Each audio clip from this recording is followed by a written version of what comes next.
नमः शिवाय प्यारे साथियों। स्वागत है आपका फिर से एक बार हमारे चैनल वर्ल्ड ऑफ हैप्पीनेस में। दोस्तों, इस संसार में कोई भी सुखी तो नहीं है। सबके जीवन में कोई ना कोई दुख तो लगा ही हुआ है। जितने भी लोगों के मेरे पास क्वेश्चंस आते हैं या कोई भी आप लोगों की जब क्वेरी आती है तो अधिकतर लोगों का कोई ना कोई प्रॉब्लम होती है कि गुरुजी मेरे को ये जीवन में ये प्रॉब्लम चल रही है, मेरे जीवन में ये दुख चल रहा है, मेरे जीवन में वो दुख चल रहा है, मैं इससे कैसे बाहर आऊं। मेडिटेशन से, साधना से या कोई मंत्र के जाप से या किसी भी चीज से क्या मैं उस दुख से बाहर आ सकता हूँ। सबके ये क्वेश्चंस होते हैं। तो आज ये वीडियो बहुत अच्छे से एंड तक पूरा एक एक वर्ड इसका समझना, पूरी लाइफ आपकी चेंज कर देगा। आज का वीडियो, दुख जब होता है पहले उस दुख को समझो कि दुख ही क्यों हो, दुख मन में किस बात का है। जब हम कोई भी चीज की उम्मीद करते हैं ना, तो जब वो पूरी हो जाती है तो हमें खुशी महसूस होती है, और जब वो पूरी नहीं होती तो दुख होता है। सिंपल सी बात है, बच्चे को भी पता है। अब यहाँ पे सवाल ये आता है कि जिंदगी हमारे हिसाब से चलेगी। सारे मोटिवेशनल स्पीकर्स को सुनने में लगे हैं, हर कोई आपको मोटिवेट करने में लगा है। यूट्यूबर्स का धंधा है, हम लोगों का बिजनेस है, हम लोगों का ये काम है कि हम लोगों को मोटिवेट करते हैं।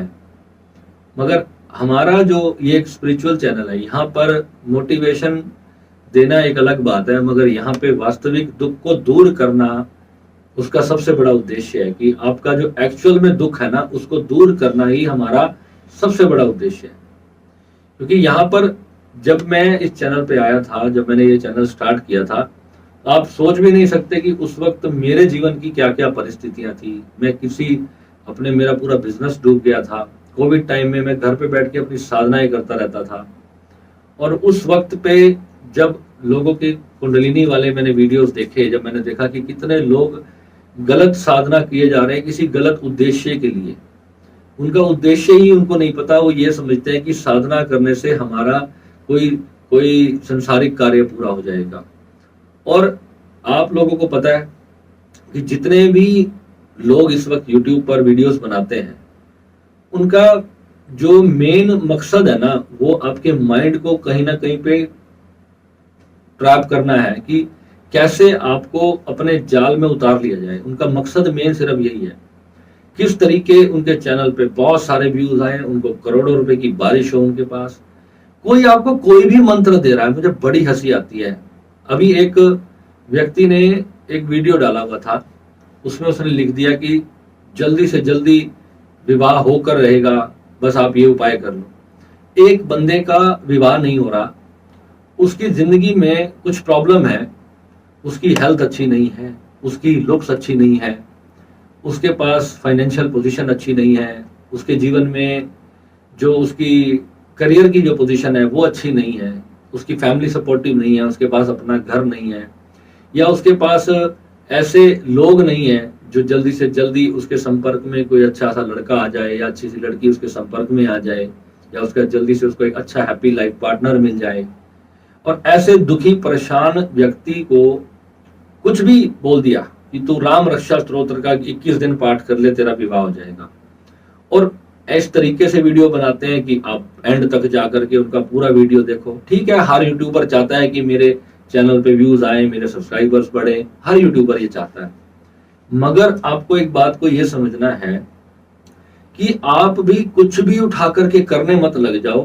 कोई चैनल अगर आपको लगता है कि बिल्कुल बकवास आपको परोस रहा है, और स्पिरिचुअलिटी के नाम पे तो खास तौर पे आपको समझना है कि लाखों करोड़ों ऐसे चैनल हैं जिन्होंने हमारे धर्म को खराब करने के लिए पता नहीं कौन कौन से वशीकरण मंत्र, न जाने क्या क्या चीजें डाल दी हैं। लोगों को सिर्फ बुद्धि को खराब कर रहे हैं वो आपकी। मतलब कि जो आध्यात्मिक चीजें ही नहीं है, जिनका अध्यात्म से, शक्तियों से कहीं तक दूर दूर तक उनका नाता ही नहीं है, और वो कुछ भी कहीं से किसी किताब में से कुछ पढ़ लिया, किसी मंत्र की जानकारी उनको मिल गई, किसी तंत्र की जानकारी मिल गई, और उठा करके वीडियो डाल दिया। वो लोग अपना फेस भी नहीं देते। आपको पता है, जो जितने ये फ्रॉड चैनल्स होते हैं ना, ये कभी अपना फेस भी नहीं देते हैं यूट्यूब पर। ये पीछे से बैठ करके बस एक स्क्रीन पे कुछ लगा देंगे और ऐसा वीडियो आपको डाल करके, और बस हेडिंग उनकी ऐसी होगी कि आपको उनका वीडियो ओपन करना ही पड़ेगा। 10 बार सोचो एक वीडियो को ओपन करने से पहले। 20 बार सोचो कि क्या ये मेरे लिए लाभदायक होगा, क्या मैं इसको करने जा रहा हूँ, ये क्रिया मैं करनी शुरू कर रहा हूँ। किसी ने कोई मंत्र दे दिया। अब गायत्री मंत्र के बारे में मेरे पास हर रोज कम से कम 6, 7, 10 मैसेज रोज आते हैं और सीधा ये मैसेज कर देते हैं कि गुरुजी मैं पिछले 10 साल से गायत्री मंत्र कर रहा हूं पर कुछ हुआ ही नहीं। अब सोचो कि कोई व्यक्ति 10 साल से गायत्री मंत्र कर रहा है, कितनी बड़ी विडंबना की बात है। 10 साल से कोई व्यक्ति गायत्री मंत्र कर रहा है और उसको कुछ प्राप्त नहीं हुआ, कितने दुख की बात है। 10 साल बहुत बड़ा समय। अपनी जिंदगी में आपने रोज के अगर 2 घंटे भी जप किया, वो भी गायत्री मंत्र का, और उसके बाद कुछ प्राप्त नहीं हुआ, तो सोचो व्यक्ति को कितना दुख होता होगा। अब गायत्री की साधना क्या है? गायत्री की दीक्षा नहीं हुई, गायत्री का कोई गुरु नहीं मिला आपको, कहीं से गायत्री मंत्र मिल गया। स्कूल में पढ़ाते थे, प्रेयर में हमें गायत्री मंत्र कराया जाता था, ओम भूर्भुवः स्वः तत्सवितुर्वरेण्यं भर्गो देवस्य धीमहि धियो यो न प्रचोदयात्। ये मंत्र सब बचपन में ही स्कूल की प्रेयर में ही सुना दिया जाता है? मगर यहाँ पे हमें समझना क्या है, गायत्री कौन है, इस मंत्र का मतलब क्या है, इस मंत्र के अंदर विचार क्या होना चाहिए, किस कार्य के लिए किया जा रहा है। कोई भी मंत्र है उसका मतलब होता है। जो शक्ति बीज मंत्र होते हैं उनका कोई मतलब नहीं होता, वो विस्फोटक मंत्र होते हैं। शक्ति बीज मंत्र जैसे हमारा जो श्री विद्या का मंत्र है वो शक्ति बीज मंत्र है। जैसे कि एक बारूद होता है ना, जिसको चिंगारी लगाने भर की देर होती है और वो ब्लास्ट हो जाता है और फट जाता है, यानी उसमें से एनर्जी जनरेट होती है। जैसे पेट्रोल है, आपकी गाड़ी में जब पेट्रोल या डीजल डाला जाता है तो इंजन में उसको स्पार्क दी जाती है प्लग से। जब उसकी स्पार्क होती है तो वो एनर्जी जनरेट करता है जिससे आपकी गाड़ी चलती है। तो ऐसे ही जो शक्ति बीज मंत्र होता है आपके अंदर एक स्पार्क पैदा करता है, उससे शक्ति का विस्फोट होता है आपके शरीर के अंदर। मगर गायत्री मंत्र हो या ऐसे हजारों ऐसे मंत्र हैं, मैं किसी मंत्र का नाम लेकर के आपकी श्रद्धा को ठेस नहीं पहुंचाना चाहता, क्योंकि देखो जो व्यक्ति 15-20 साल सब कुछ कर चुका है और उसका अनुभव उसके साथ है, तो फिर वो आपको बता सकता है कि मेरे को किस मंत्र से कुछ प्राप्त हुआ और किस मंत्र से सिर्फ मेरा समय ही बर्बाद हुआ। मैं आपको बताऊं, महामृत्युंजय मंत्र के बारे में उसकी महिमा कहते हैं कि अपरंपार महिमा है, मगर महामृत्युंजय मंत्र से भी कुछ भी आध्यात्मिक रहस्य प्राप्त नहीं होता है। कितना भी महामृत्युंजय मंत्र जाप करते रहो, कुछ प्राप्त नहीं होगा। कारण क्या है? महामृत्युंजय मंत्र का मतलब ही नहीं पता है। महामृत्युंजय मंत्र का मतलब है कि हम भगवान से ये प्रार्थना करते हैं, उसकी अगर आप हिंदी अनुवाद करोगे तो उसका मतलब ये है कि भगवान जिस प्रकार बेल का फल पक जाने के बाद जब बेल से गिर जाता है, तो उसी प्रकार मैं भी अपने संसार के कर्मों से मुक्त होकर के इस संसार रूपी बेल से पक करके गिर जाऊं, मुझे मोक्ष की प्राप्ति हो, मुझे आपके परम धाम की प्राप्ति हो। यह महामृत्युंजय मंत्र का हिंदी अनुवाद है। मगर ये प्रार्थना तो आप सुबह उठ करके एक बार भी सच्चे मन से परमात्मा से कर सकते हो, भोले बाबा से कर सकते हो। मगर इसमें भोले बाबा की प्राप्ति का रहस्य क्या है, वहां तक की पहुंचने की चाबी कहाँ है इस मंत्र में? कहीं पर भी इस मंत्र में पहुंचने की चाबी नहीं है। अब आप कहोगे कि ये स्वामी प्रेम विराट जी पागल हो गए हैं, कितनी बड़ी बात बोल रहे हैं। ये स्वामी जी जो आपको बता रहे हैं ना, ये अपने ज्ञान से बता रहे हैं, अपने अनुभव से बता रहे हैं। जब दीक्षा आपको दी गई है, जो श्री विद्या की दीक्षा है, वो शक्ति बीज मंत्र है। अगर आपको गुरु से श्री विद्या की दीक्षा नहीं भी प्राप्त हुई या आदि शक्ति के किसी भी मंत्र की दीक्षा जागृत गुरु से आपको प्राप्त नहीं हुई है, तो उस केस में भी जो दुर्गा सप्तशती है उसमें सारा रहस्य छिपा है। मैं आपको बता दूं, दुर्गा सप्तशती में सारा रहस्य छिपा है। मगर जो सिद्ध महात्मा लोग थे वो इतने बड़े बेवकूफ नहीं थे कि वो तुम्हारे हाथ में डायनामाइट दे के चले जाते। उन्होंने उसको छुपा दिया कहीं पर, एक बहुत बड़े मकान के अंदर एक कमरे में गड्ढा खोद करके उस सारी पावर को वहां छुपा दिया। अब इतनी बड़ी सप्तशती है और उसमें सिर्फ 7-8 अक्षर हैं जिसमें शक्ति का विस्फोट होता है। बाकी सारी जो दुर्गा सप्तशती है वो इसलिए है कि आपके अंदर थोड़ी सी श्रद्धा भाव जागृत हो जाए और आप सामान्य गृहस्थी लोग हो, आप कोई साधक नहीं हो, आपको कोई ब्रह्म शक्ति प्राप्त नहीं करनी, आपको कोई बहुत बड़ी तंत्र विद्या प्राप्त नहीं करनी। मेरी कुंडली में राहु पंचम भाव का है। आप पंचम भाव के राहु पे अगर बहुत ज्यादा रिसर्च करोगे तब आपको पता चलेगा पंचम भाव का राहु संपूर्ण तंत्र शास्त्र का ज्ञान देता है। भगवान शिव से बड़ा तांत्रिक इस संसार में कोई नहीं हुआ।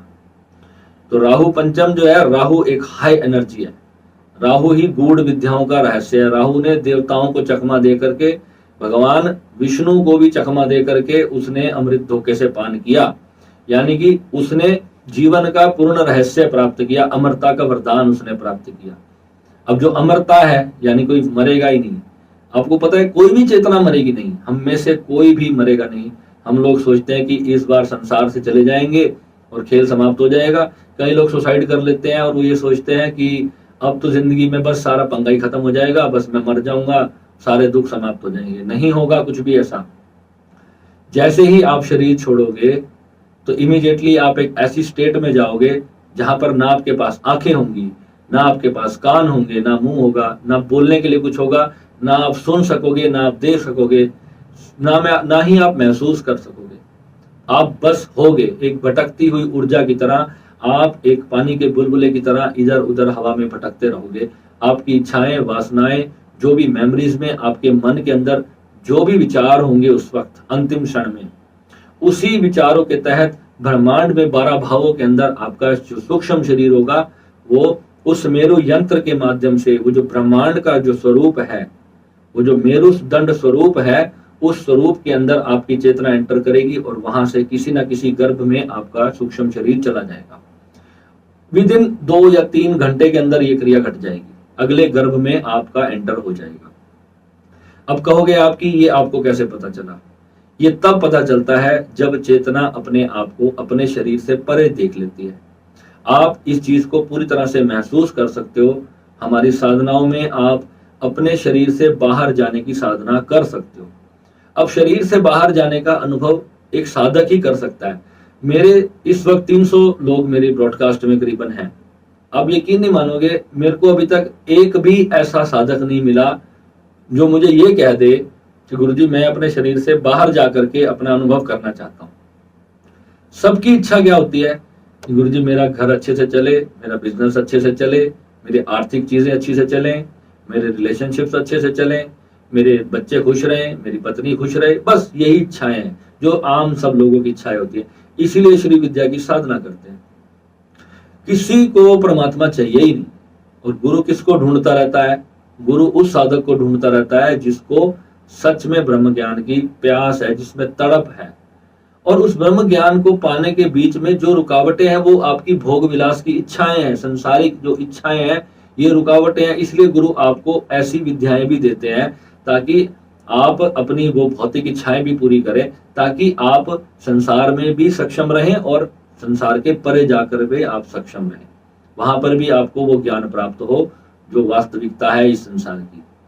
अब शरीर से इतना ज्यादा जब फेविकोल से चिपक जाओगे, जब ये शरीर है हमारा, इसमें आप इतना ज्यादा अटैच हो जाओगे बॉडी के साथ अपनी, तो आप परे नहीं जा सकोगे। परे जाने के लिए आपको अपने शरीर की जो भौतिकता है, जो शरीर और इंद्रियां, जो हमारा मन है, ये जहां भाग रहा है, इससे आपको हटना पड़ेगा, इससे पूरी तरह हटना पड़ेगा। अब प्रेम करते हैं आप जीवन में किसी से, है ना, तो एक पुरुष और स्त्री का जो संबंध होता है ना, वो एक तंत्र विज्ञान के अंदर भगवान शिव और शक्ति का मिलन होता है। यहाँ पर एक स्त्री और पुरुष का मिलन जो है वो सामान्य मिलन नहीं होता तंत्र में। वो सामान्य ना ही वो संभोग होता है, ना ही वो सिर्फ शारीरिक वासना होती है। जब दो चेतनाएं अपने उस लेवल पे चली जाती हैं, जब वो हाईएस्ट सुप्रीम अपने शरीर से परे जाने के लिए तैयार होती हैं, जो परम स्थिति है योग की, जो मोक्ष की महास्थिति है, वहां पर जाने के लिए जब दो चेतनाएं तैयार होती हैं, तब वो संपूर्ण शिव शक्ति कपल बनता है। और जब दो ही मार्ग से वो प्राप्त होता है, या तो प्रेम से प्राप्त हो जाएगा या फिर वो ध्यान से प्राप्त होगा, या प्रेम से प्राप्त होगा या ध्यान से प्राप्त होगा। प्रेम नहीं है जीवन में तो ध्यान है, और ध्यान है तो जीवन में प्रेम भी आ जाएगा। जब प्रेम के वासना के नाम पे जब तुम प्रेम को यूज करते हो अपनी वासनाओं को पूर्ण करने के लिए, जब तुम प्रेम को ढाल बना करके किसी की आत्मा दुखाते हो, किसी के साथ गलत कार्य करते हो, तो वहां पर फिर तुम्हें दुख प्राप्त होता है। सच्चे बन जाओ, जो भी हो ना, बिल्कुल नग्न हो जाओ परमात्मा के सामने, अपने आप को पूरी तरह से स्वीकार कर लो, क्योंकि हम सब इंसान हैं, हम वासनाओं के पुतले हैं, हम इच्छाओं के पुतले हैं। हमें भगवान के आगे तो कम से कम नग्न रहो, गुरु के आगे तो नग्न रहो कि मैं अपने इस वासनाओं से जीत नहीं पा रहा हूं, चाहे वो स्त्री है चाहे वो पुरुष है। कितनी सारी स्त्रियां हैं जो गुरुओं के प्रति भी अच्छी भावनाएं नहीं रखती हैं, कितनी सारी स्त्रियां होती हैं। क्योंकि जहां देखो, जब प्रेम की बात आती है ना, जहां प्रेम होता है वहां पे फिर शरीर की रिक्वायरमेंट नहीं होती, मगर हम शरीर को बीच में ले आते हैं। शरीर आ जाता है जहां पर, तो फिर वहां पर वासना का खेल शुरू होता है।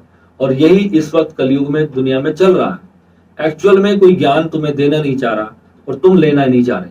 तुम लेने के पात्र भी नहीं हो और तुम्हें कोई देना भी नहीं चाह रहा। जो तुम्हें एक्चुअल में अंतर की चीज सिखाना चाह रहा है गुरु, तो उस बात को समझो कि पहली सीढ़ी वासना है। वासना से मुक्त होकर के ही तुम कहीं जा करके प्रेम को उपलब्ध होगे। यही वासना है जो हमारी, जब चक्र खुलेंगे, जब हमारी शक्ति ऊपर उठनी शुरू होगी, तो यही शक्ति जब हृदय चक्र से प्रवाहित होगी ना, तो फिर शरीर के इच्छा नहीं रह जाएगी। फिर अगर फिर प्रेमी की इच्छा भी होगी ना, तो सिर्फ इस बात की इच्छा होगी कि बस वो जहां है वो खुश रहे। मेरी आंखों के सामने है तो ठीक है, मेरी आंखों के सामने नहीं है तो भी ठीक है। वहां पर फिर छीन लेने की, झपटे मारने की फिर भावना नहीं रहेगी कि मेरा गुलाम बन के रहे, मेरा दास बन के रहे, मेरी दासी बन के रहे। फिर ये भावना समाप्त हो जाएगी। ये इतना बड़ा रहस्य है कि सभी जो रिश्ते हैं आज की डेट में, एक दूसरे को पूरा का पूरा जो है ना डोमिनेट करने का जो एक खेल चल रहा है। साधक लोग ऐसा करेंगे तो फिर आम इंसान क्या करेगा। ये वीडियो मैं अपने सभी ब्रॉडकास्ट के साधकों के लिए बना रहा हूँ, और लोग भी यूट्यूब पर इसको देखें, इसको सुने, मुझे अच्छा लगेगा। ताकि आप लोग भी जब साधना करोगे तो आप समझो कि आप कौन से मंत्रों की साधना कर रहे हो। घर में बैठ करके कोई राम राम ही जप रहा है, कोई कुछ जप रहा है, कोई कुछ जप रहा है। सबने आपको प्रूफ दे रखे हैं, मगर आपका अपना प्रूफ कहाँ है। आपने 10 साल गायत्री मंत्र कर लिया, अगर प्राप्त नहीं हुआ तो उस व्यक्ति के पास जाकर के बोलो जिसने आपको गायत्री मंत्र जपने के लिए कहा था। उसको जाकर के बोलो, भैया 10 साल हो गए, हमने तुम्हारा दिया हुआ ये मंत्र जाप किया, अभी तक कुछ प्राप्त नहीं हुआ। रोज 10 मैसेज होते हैं मेरे पास ये गायत्री मंत्र वाले। कहीं कहते हैं मैं ओम नमः शिवाय का जाप कर रहा हूँ। ओम नमः शिवाय का जो जाप है वो केवल इसलिए है, जो हमारे जो मन की जो ऊर्जा है, जैसे हमारे मन से हमारे जो शरीर की ऊर्जा विचारों में बाहर की ओर प्रवाहित हो रही है। तो कोई भी मंत्र जब हम 2-3 घंटे लगातार जाप करेंगे तो उससे घटना क्या घटेगी, वो ऊर्जा जो है वो बाहर की तरफ बहना बंद होकर के भीतर की ओर केंद्रित होने लगेगी। अब उसको जब वो भीतर की ओर केंद्रित हो जाए, जब वो हमारे सहस्त्रार के अंदर जब वो ऊर्जा बहनी शुरू हो जाए, तो बस वहां पे फिर शांत हो जाना है, वहां पे फिर कुछ नहीं करना। मगर शक्ति बीज मंत्र जो है वो मन की ऊर्जा के लिए नहीं है। शक्ति बीज मंत्र माँ को भीतर से जागृत कर देने के लिए। जो माँ दुर्गा हमारे मूलाधार चक्र में सोई है, उसी को जागृत कर देने के लिए है। वो ब्रह्मांड की बहुत बड़ी अलौकिक शक्ति है। इसलिए दुर्गा सप्तशती के जो बीज मंत्र हैं, जो मैंने तुम्हें दीपावली साधना के अंदर तुम्हें पूरी जो एक छुपा हुआ रहस्य वाली साधना मैंने तुम्हें दिया है, उस साधना को अगर तुम मात्र 21 दिन करोगे ना, तुम्हारे शरीर में ऊर्जा के विस्फोट होने शुरू हो जाएंगे। तुम्हें पता चल जाएगा कि क्या है। मैं तुम्हें क्यों कहा कि साल में 1 या 2 बार करो, क्योंकि अभी तुम उस ऊर्जा को संभाल पाने के भी लायक नहीं हो। इसलिए पहले मैंने तुम्हें कहा कि तुम सबसे पहले श्री विद्या की साधना ही करो। ये श्री विद्या की साधना है, तुम्हारे पहले जीवन को व्यवस्थित कर देगी, तुम्हारे परिवार को व्यवस्थित कर देगी, तुम्हारे जो कर्म है, पिछले प्रारब्ध हैं वो कटेंगे, जो सुख दुख भोगना है वो बहुत तीव्रता से होगा। लाखों सालों में, लाखों जन्मों में जिन कर्मों को भुगतना है ना, वो एक ही जन्म में उसको इतनी स्पीड से, रॉकेट की स्पीड से करेगी, भूचाल आएगा आपकी जिंदगी में। सोचो, आपके मन के अंदर आपको भुगतना है, 100 जन्मों को जीना है आपने, और आंख बंद करते ही जब वो 100 जन्मों के अनुभव से आपकी चेतना इतनी तीव्रता से गुजरेगी, वो सारी चीजें जब आपके मस्तिष्क के अंदर घटित होंगी, तो आप सोचो कि दिमाग का क्या हाल होगा। जब कुंडलिनी जागृत होती है, वो सारे एक्सपीरियंस से तुम्हारी चेतना, वो सुख भी और वो दुख भी, जो जो तुमने आने वाले 100 जन्मों में या 200 जन्मों में या तुम्हारे 1000 जन्मों के प्रारब्ध पड़े हैं, वो सारे जन्म जब एक क्षण के अंदर तुम जियोगे, तुम्हारी जो चेतना है उस अनुभव से गुजरेगी। तो सोचो, जब आप हवाई जहाज में बैठते हो तो कैसा फील होता है। हवाई जहाज तो फिर भी 1000-1500 किलोमीटर की स्पीड से चलता है, और जो करोड़ों किलोमीटर की स्पीड से चलने वाली भौतिक ऊर्जा है हमारे अंदर, वो जब तीव्रता से तुम्हारे भीतर उठेगी तो अनुभव कैसा होगा। दिमाग का भूचाल आ जाएगा दिमाग के अंदर, ऐसे लगेगा कि सिर अभी फटेगा, 2 टुकड़े हो जाएंगे, सिर के अंदर विस्फोट होंगे, जैसे हवा भर दी किसी ने तुम्हारे दिमाग के अंदर। एक एक सेल मस्तिष्क के अंदर इतने ट्रिलियन सेल्स हैं, वो सारे जागृत होने शुरू होंगे। पूरा साइंटिफिक है। और ये मस्तिष्क है ना, इतनी तेजी से सुपर कंप्यूटर की तरह कार्य करना शुरू करेगा। तो ये जो चीजें हैं, ये कुंडलिनी का जो विज्ञान है, ये बहुत जबरदस्त ज्ञान है। इसको समझना, इससे जीवन लग जाता है। और 10, 12, 15 साल, 20 साल जब आपको करते करते साधना को हो जाएंगे, और जब आप एक बार शून्य में भी जब चले जाओगे, फिर उसके बाद भी आपको पता चलेगा यही मंत्र है जो इस पूरे जीवन की सारी समस्याओं से, बड़े से बड़ी भौतिक इच्छाओं से आपकी रक्षा करता है, आपकी पूर्ण करता है, सारी चीजें आपको अवेलेबल कराता है, वो जो आपके लिए वहां तक पहुंचने के लिए उपयुक्त है। यानी कि जो चीज हमारे लिए अच्छी नहीं है वो परमात्मा हमें नहीं देगा, और जो चीज सच में हमारे लिए है वो हमें बड़ी तीव्रता से आकर के मिल जाएगी।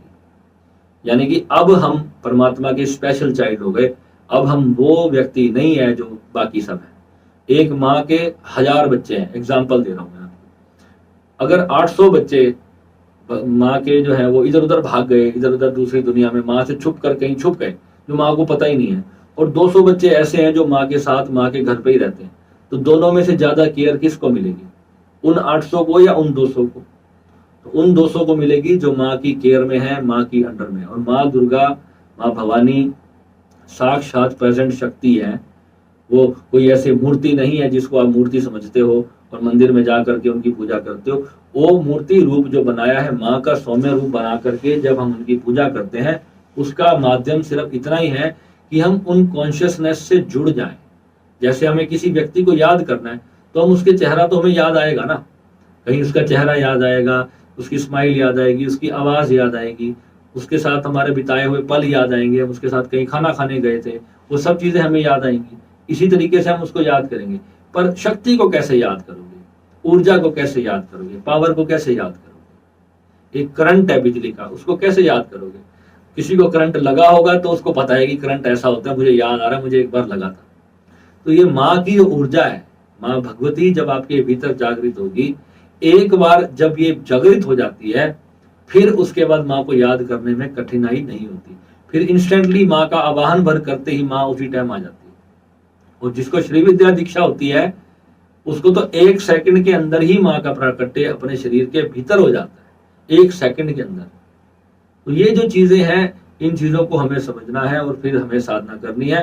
कोई भी मंत्र ऐसे ही उठा करके साधना नहीं करनी, अपना जीवन को समय बर्बाद नहीं करना। उससे तो बहुत अच्छा है कि तुम किसी संसारिक भौतिक काम में लग जाओ, कुछ नई चीजें सीखने में लग जाओ, कुछ मोटिवेशन बना लो अपने आप को मोटिवेशन दो, कुछ नई नॉलेज गेन करो, वो समय वहां बर्बाद करो अपना। ये नहीं है कि गलत साधना में बैठे 3-3, 4-4 घंटे। कल एक व्यक्ति ने मुझे कहा, गुरुजी मैं 6 घंटे श्री विद्या की साधना कर रहा हूँ, और मैंने कितनी मांगी उससे? मैं कहा तुम सिर्फ 40 मिनट या 50 मिनट रोज के कर लो, बहुत है। और सोचो एक साधक की लगन है जो 6 घंटे साधना कर रहा है, वो कितनी जल्दी प्राप्त करेगा? उसको ये लगता है कि अगर मैं 6 घंटे या 12 घंटे रोज करूंगा तो मैं भगवान को बांध लूंगा। भगवान को बांधा नहीं जा सकता। 1 ही मिनट, 1 ही सेकंड अगर आप बिना इच्छा के साधना में हो गए, बिना इच्छा के, यानी कि कुछ भी मांग किए बिना, 1 ही क्षण में, उसी क्षण में ब्रह्मांड का साक्षात्कार हो जाएगा। उसी समय में आपका द्वार खुल जाएगा। और सभी चक्र शरीर में 114 चक्र हैं, 7 तो मुख्य हैं पर टोटल 114 चक्र हैं। मात्र एक इतनी सी अंडरस्टैंडिंग है, इतनी रत्ती भर की, एक कीड़ी से भी छोटी, इतनी छोटी सी अंडरस्टैंडिंग है। जिस दिन आपने अपनी आंख बंद करके भीतर से एक बार देख लिया उस रहस्य को, आपको पता चल गया कि एक समझ है बस। वो समझ आते ही, जैसे ही आपने अपने माइंड को स्विच ऑफ किया, ये जो मस्तिष्क है इसको सिर्फ स्विच ऑफ करते ही तुरंत वो घटना घट जाएगी, और ये पूरा संसार आपके भीतर ऐसे खड़ा हो जाएगा, ये मर्ज हो जाएगी। आपकी जो कॉन्शियसनेस है, जो आपकी इस शरीर के अंदर है, ये उसके अंदर इमीडिएटली मर्ज हो जाएगी। मगर संसारिक कार्य जब आप संसार में आओगे तो नॉर्मल चलते रहेंगे, जैसे आप अपना रूटीन में कार्य करते हो, सब कुछ वैसा ही चलेगा, कुछ बदलेगा नहीं।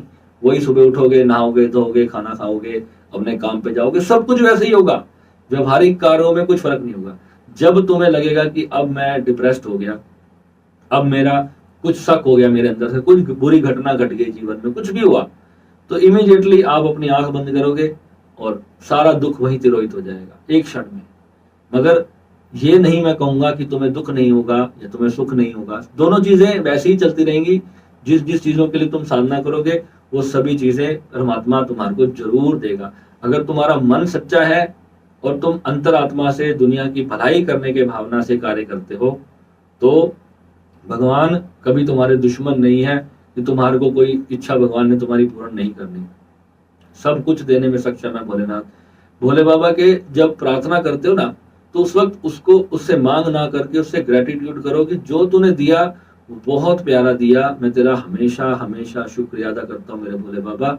मेरे अंग संग रहना, हमेशा मेरी सहायता करते रहना, बस मेरी रक्षा करते रहना, मेरे परिवार की, मेरे मित्रों की, मेरे दोस्तों की, मेरे जीवन में जो भी आया, मैं जिन जिन को जानता हूँ, जिन जिन का ध्यान मुझे अभी आ रहा है, वो सब के सब खुशहाल जीवन जिए, उनकी दीर्घ आयु हो, वो स्वस्थ रहें।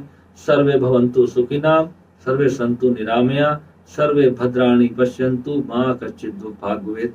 ये एक महामंत्र है, इसको समझना है। ये प्रार्थना है, ये संस्कृत मंत्र है, मगर इसको जब आप हिंदी में समझोगे तो यही ग्रेटिट्यूड है कि अपने साथ साथ सबका भला मांगना।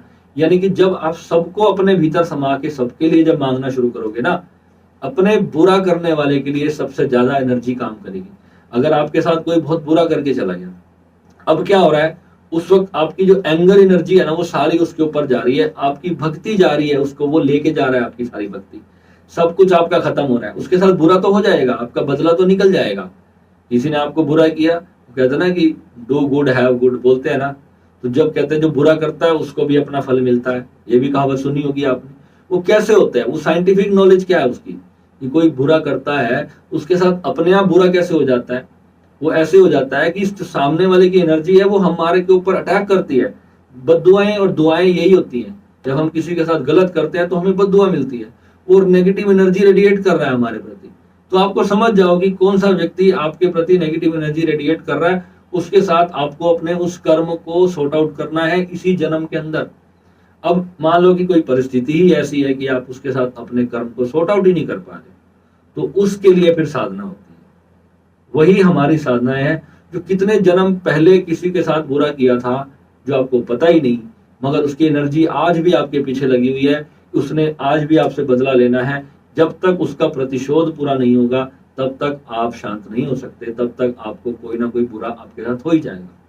अभी 3-4 दिन 5 दिन पहले हमारे पानीपत में एक घटना घटी।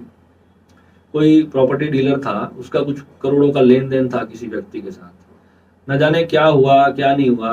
वो दोनों एक्टिवा पे कहीं निकले रास्ते में और उनका कहीं एक्सीडेंट हुआ और उसकी जो गर्दन है ना वो ही धड़ से अलग हो गई और शरीर से 10 फुट दूर उसकी गर्दन पड़ी थी।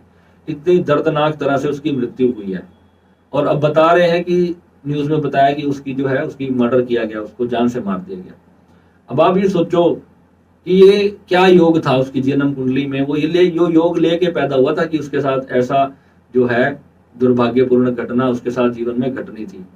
यानी उसका प्रारब्ध इतना खतरनाक था कि उसके साथ ये घटना घटनी थी। आप सोचो कि किसी चेतना के साथ जन्मों का ऐसा लेन देन लेकर वो व्यक्ति चल रहा था। ये एग्जाम्पल दिया मैंने आपको। हमें किसी को नहीं पता कि हमारा आने वाला कल क्या होगा, हमारे आने वाले कर्मों में कल क्या लिखा है, कल काल के पेट से क्या निकलेगा और क्या हमें ग्रसित कर लेगा, हम नहीं जानते। मगर जब हम इस भावना में जीते हैं, सर्वे भवन्तु सुखिनः, सर्वे सन्तु निरामया, सर्वे भद्राणि पश्यन्तु मा कश्चित् दुःखभाग् भवेत्, सभी का दुख दूर चला जाए, सब सुखी रहे, भगवान सभी का भला करना, मेरा भी करना, सबका करना।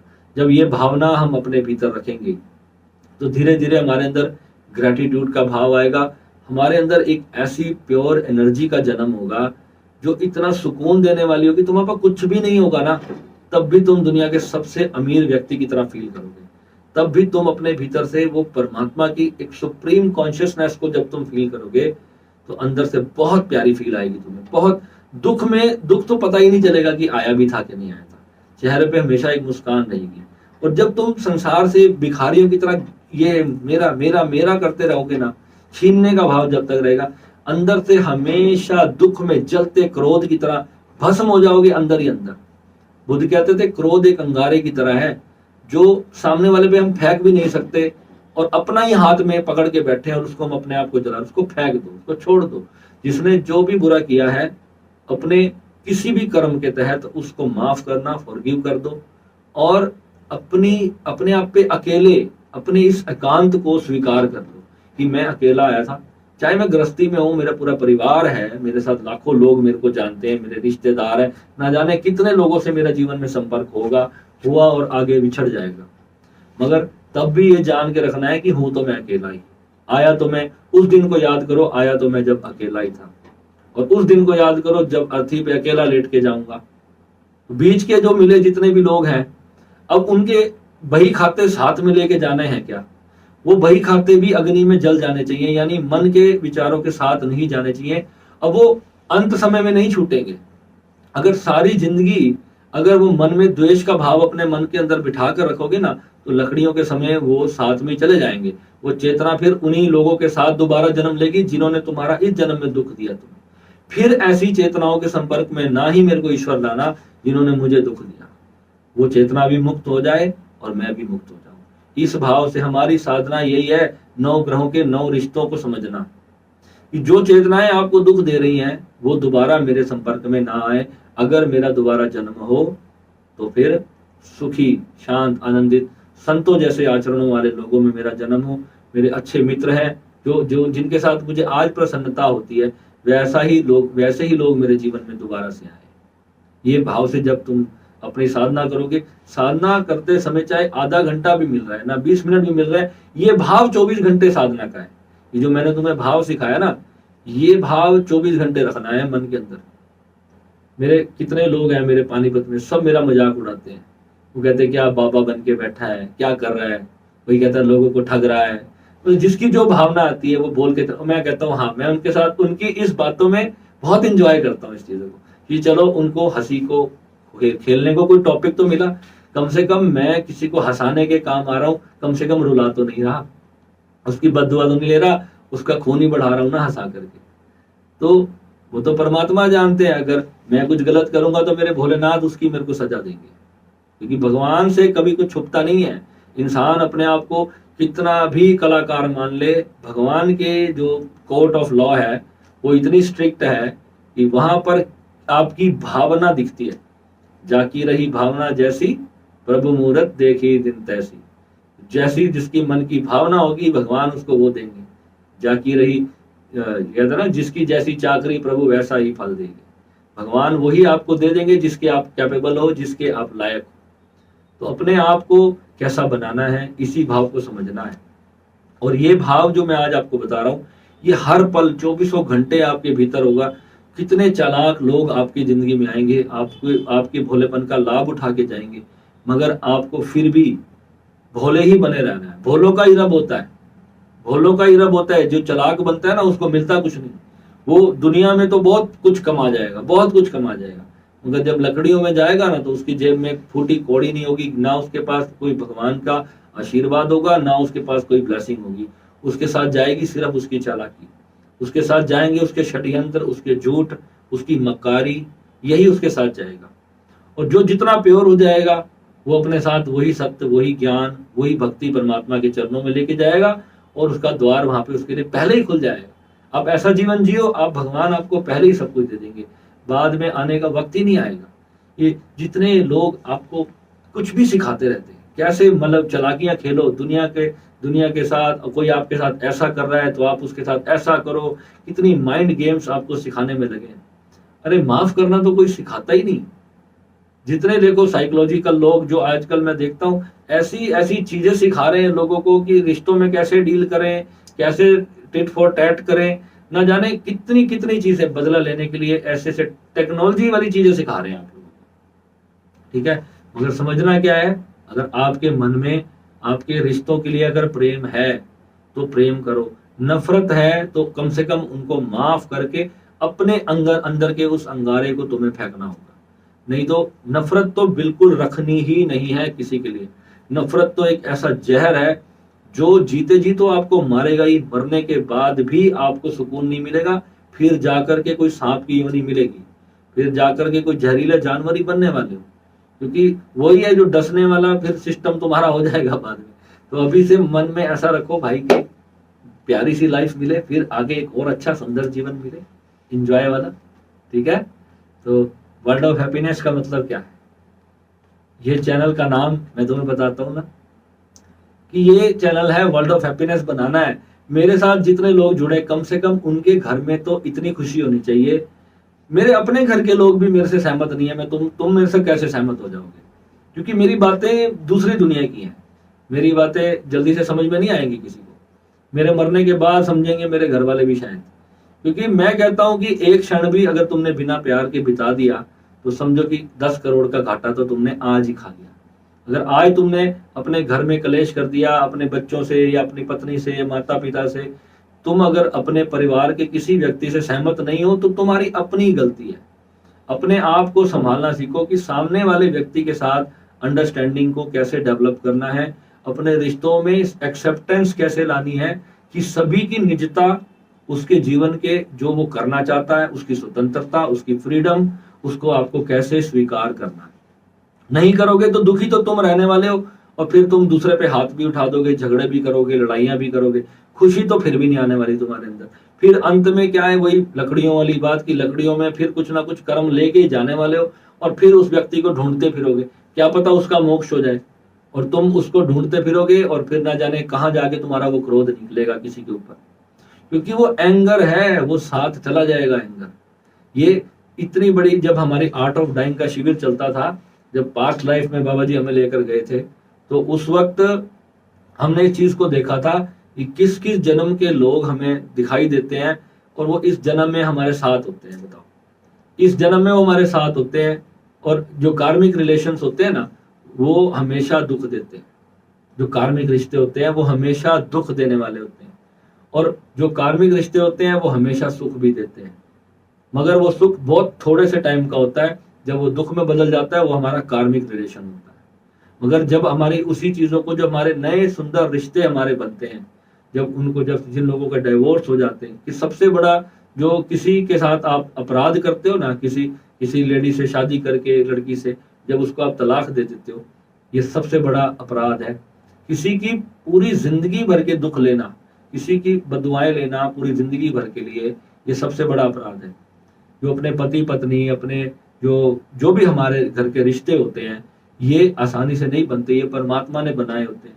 जब एक शादी करने के लिए एक लड़का ढूंढने जाते हो तो कितनी मेहनत करते हो, कितनी पूछताछ करते हो उसके बारे में, कितनी जानकारियां जुटाते हो, और फिर जरा सी बात के लिए झगड़े करते हो, अलग हो जाते हो, डिवोर्स ले लेते हो, फिर कोर्ट में 10-10 साल तुम्हारे केस चलते रहते हैं। क्या फायदा हुआ ऐसा रिश्ता बनाने का? अगर यही थोड़ी सी एक्सेप्टेंस ला करके उस रिश्ते को जीना शुरू करें प्यार से, प्रेम से, तो कितनी प्यारी बात है। और अगर मान लो नहीं भी बना, तो जो रिश्ते बने हैं अच्छे, कम से कम जो भगवान ने तुम्हारी झोली में डाले, कम से कम उनको तो संभालना सीखो। उनको भी तोड़ दिया तो सब कुछ तोड़ लोगे, तो फिर अंत में जाकर के फिर भिखारी की तरह, भिखमंगे की तरह जाके फिर हाथ में कटोरा लेके भगवान के खड़े होगे, फिर वही चीज दोबारा जीने के लिए फिर जन्म मांगोगे। यही होगा जब आप अपनी साधना करोगे। जब आउट ऑफ बॉडी की साधना करो, उसके अंदर तुम्हें पता चलेगा क्या भटकन है आगे जाकर के। आगे यूं नहीं है कि द्वार खुला हुआ मिल जाएगा। ये जब तक यहाँ का कर्मिक अकाउंट क्लियर नहीं होगा, आउट ऑफ बॉडी जाकर भी मोक्ष नहीं होता। बॉडी से बाहर जाकर के भटकते ही रहोगे बस ब्रह्मांड में गोल गोल, कुछ मिलेगा नहीं। वहां से फिर तुम्हें यही संदेश दिया जाएगा कि जाओ और अपने कार्मिक अकाउंट्स को क्लियर करो। फिर आती है श्री विद्या साधना।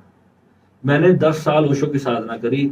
ओशो की साधना करते करते जब मैं आउट ऑफ बॉडी जाता था, मुझे आगे कोई मार्ग नहीं मिलता था। मैं आपको आज बड़े अपने साधना के गहरे सीक्रेट बता रहा हूं। मैं आउट ऑफ बॉडी चला जाता था घंटों, रात रात भर में आउट ऑफ बॉडी चला जाता था, 3-3 4-4 घंटे, पर मुझे आगे का कुछ नहीं मिलता था। और मुझे जो भी गुरु मिलता था, मैं उससे सीधा एक ही क्वेश्चन करता था कि गुरुदेव मेरे को आप बताओ, शायद आपके पास कोई रास्ता होगा। मैं जाता हूँ, अपने शरीर से बाहर जाता हूँ, बस घूम घूम के वापस आ जाता हूँ, कुछ मिलता नहीं। रोज यही हो रहा है, रोज जाता हूँ, रोज आ जाता हूँ, कुछ हो ही नहीं रहा आगे। कहाँ जाना है ना, मेरा वो सिल्वर कॉर्ड टूटती कि मैं इसको तोड़ के देख लूं कि आगे क्या होने वाला है। तो फिर एक दिन बाबा जी का मेरे को सत्संग मिला, तो मैंने उसको जब सुना, तो यही कार्मिक जो मैं आपको फैक्टर बता रहा हूँ, पूरा डिस्कोर्स इसी के ऊपर था। फिर मैंने दोबारा से श्री विद्या साधना प्रारंभ करी। 7-8 साल श्री विद्या को छोड़ने के बाद फिर दोबारा मैंने श्री विद्या साधना प्रारंभ करी, और तब जाकर के मेरे जीवन में वो सब घटनाएं घट गई, वो सब मुझे मिला जो मैं पाना चाहता था। वो सारी खुशियां मेरे जीवन में आई जो मैं पाना चाहता था, और वो आध्यात्मिक रहस्य भी खुला जो मैं पाना चाहता था। मानोगे आप, 7 साल जिस साधना को मैंने इसलिए छोड़ दिया था, मुझे लगता था शायद ये कोई तांत्रिक साधना है। मैं भी तुम्हारी तरह ही भटका हुआ था, मेरे को भी बहुत खोजबीन इसमें करनी पड़ी। अब मैं किसी ओशो सन्यासी से जब मैं इसके बारे में बात करता था ना, तो वो अपने ही उस मार्ग को सर्वश्रेष्ठ बताते थे। मगर मैंने कहा कि तुम्हें प्राप्ति हो गई क्या? कह रहा नहीं, बस हम तो ध्यान कर रहे हैं। बस ध्यान में बस माइंड के रिलैक्सेशन को ही वो लोग ध्यान समझते हैं। जो परमात्मा की प्राप्ति है वो कुछ बहुत अलग चीज है, वो कुछ बहुत बड़ी चीज है। जो साक्षात्कार है इट्स समथिंग वेरी बिग। वो बड़े बड़े जो आज की डेट में गुरु हैं उनको भी नहीं पता कि एक्चुअल में वो लगता है हमें कि हमें मोक्ष हो चुका है। हमें अंदर से फील होता है, मुझे 4-5 साल तो ऐसा ही फील होता रहा था कि सच में मेरा मोक्ष हो चुका है, पर हुआ नहीं था।